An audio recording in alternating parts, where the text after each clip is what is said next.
Hi hello ನಮಸ್ಕಾರ ಎಲ್ಲರಿಗೂ. ನಾನಿವತ್ತು ಪಾಲಕ್ ರೈಸ್ ಮಾಡುವ ವಿಧಾನ ಹೇಳ್ತಾ ಇದ್ದೀನಿ. ಅದಕ್ಕೆ ಒಂದು 4 ಗೋಡಂಬಿ ಆಪ್ಷನ್ ಇದ್ದರೆ ತೊಗೊಳ್ಳಿ, ಇಲ್ಲಾಂದ್ರೆ ಬೇಡ. ಮತ್ತು ಒಂದು ಟೊಮೊಟೊ ಕಟ್ ಮಾಡ್ಕೊಳ್ಳಿ ಸಣ್ಣದಾಗಿ.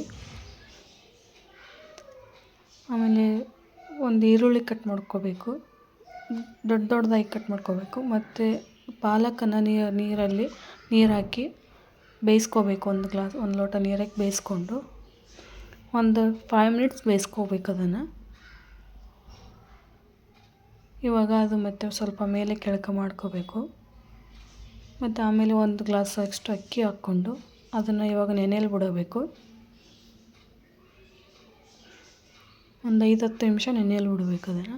ಇವಾಗ ಆವಾಗಲೇ ಇಟ್ಕೊಂಡಿರೋ ಪಾಲಕನ್ನು ಬೇಯ್ದಿದೆ, ಇವಾಗ ಅದನ್ನ ತಣ್ಣಗಾಗಿ ಇಡಲು ಬಿಡಬೇಕು.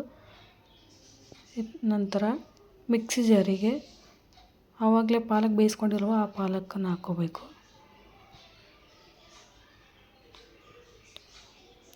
ನಂತರ ಕರಿಬೇವು, ಬೆಳ್ಳುಳ್ಳಿ, ಮೆಣಸಿನಕಾಯಿಗಳು, ಜೀರಿಗೆ, ಗರಂ ಮಸಾಲೆ ಇಷ್ಟನ್ನು ಹಾಕಿ ಮಿಕ್ಸ್ ಮಾಡ್ಕೊಳ್ಬೇಕು. ಫುಲ್ ಸಾಫ್ಟಾಗಿ ಮಾಡ್ಕೋಬೇಕು, ತರಿಯಾಗಿರಬಾರ್ದು, ಫುಲ್ ಸಾಫ್ಟಾಗಿರಬೇಕು. ಇವಾಗ ಪಾಲಕ್ ರೈಸ್ ಮಾಡೋಕ್ಕೆ ಒಗ್ಗರಣೆ ಹಾಕ್ಕೊಳ್ಳೋದು ನೋಡೋಣ ಬನ್ನಿ. 1 ಸ್ಪೂನ್ ತುಪ್ಪ ಮತ್ತು ಆಯಿಲ್. ತುಪ್ಪ ಇದ್ದರೆ ಹಾಕೋದು, ತುಪ್ಪ ಆಪ್ಷನ್ನು. ಮತ್ತು ಅದಕ್ಕೆ ಎಣ್ಣೆ ಕಾದ ನಂತರ ಜೀರಿಗೆ, ಸಾಸಿವೆ, ಆಮೇಲೆ ಹೆಚ್ಚಿಟ್ಕೊಂಡಿರೋ ಗೋಡಂಬಿಯನ್ನು ಹಾಕ್ಕೋಬೇಕು.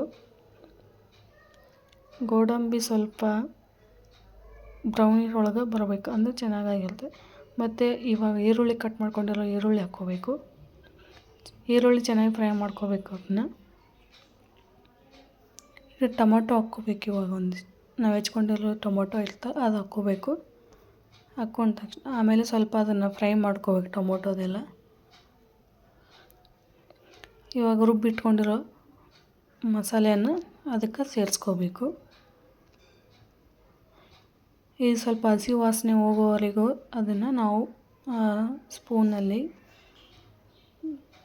ತೆಳ್ಳಾಡಿಸ್ಬೇಕು. ಆಮೇಲೆ ಸ್ವಲ್ಪ ಅರಿಶಿನ ಹಾಕಬೇಕು.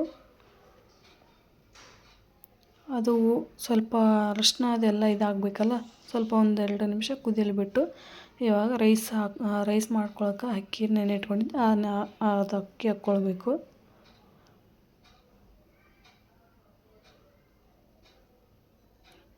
ಇವಾಗ ಅಕ್ಕಿ ಎಷ್ಟು ತೊಗೊಂಡಿರ್ತೀವಿ ಅಷ್ಟು ನೀರು ಹಾಕ್ಕೊಳ್ಬೇಕು. 1 ಗ್ಲಾಸ್ ಅಕ್ಕಿಗೆ 2 ಗ್ಲಾಸ್ ನೀರು ಹಾಕ್ಕೋಬೇಕು.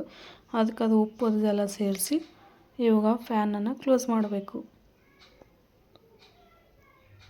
3 ಅಥವಾ 4 ಸೀಟಿ ಆದ ನಂತರ ಪ್ಯಾನ್ ಓಪನ್ ಮಾಡಿ ನೋಡಿ ಎಷ್ಟು ಚೆನ್ನಾಗಿ ಬಂದಿದೆ.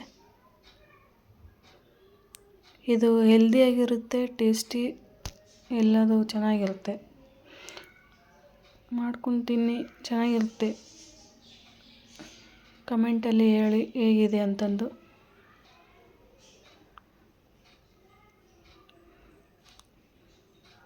Thank you. ಪ್ಲೀಸ್ ಸಬ್ಸ್ಕ್ರೈಬ್ ಮಾಡಿ. ನಾನು ಮತ್ತೆ ನೆಕ್ಸ್ಟ್ ವಿಡಿಯೋದಲ್ಲಿ ಬರ್ತಾಯಿದ್ದೀನಿ. Thank you.